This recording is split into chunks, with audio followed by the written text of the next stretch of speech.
Friends, మీకు ఈ video నచ్చితే లైక్ చేయండి, సబ్స్క్రైబ్ చేయండి. నేత్రికి నయనిలా మారిపోయే గాయత్రి పాపని ముద్దులాడి తిలోత్తమ వల్లభకి బాగా గట్టిగా వార్నింగ్ ఇస్తూ ఉంటుంది. తర్వాత మళ్ళీ 3 గడియలు పూర్తవడంతో నేత్రిలా మారిపోయి ఉంటుంది. అప్పుడు విశాల్, నీ ధైర్యం, నీ తెగువ నాకు తెలుసు నయని అని మాట్లాడుతూ ఉంటే, బాపుగారు నన్ను త్రినేత్రే దానికన్నా నయని అని ఎక్కువగా పిలుస్తున్నారు అంటే నన్ను అలా పిలవడం లేదనుకుంటా, తను లేదా తన్నే నాలో చూసుకుంటున్నారా అని నేత్రి రకరకాలుగా ఆలోచించుకుంటూ ఉంటుంది. కానీ నువ్వు హాస్పిటల్లో నుంచి వచ్చాక విశాల్ మాట్లాడుతూ ఉంటే, నేను హాస్పిటల్ నుంచి రాలేదు, గుడి నుంచి వచ్చాను అని నేత్రి చెబుతుంది.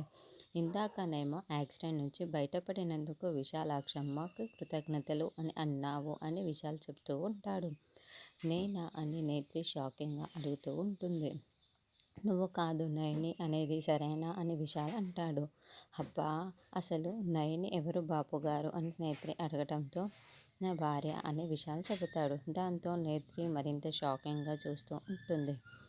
నీకు పెళ్ళయిందా అని నయని కంగారు పడుతూ అడుగుతూ ఉంటే, గాయత్రి గానవులు మన కన్న బిడ్డలు కాదా అని విశాల్ ప్రశ్నిస్తూ ఉంటాడు.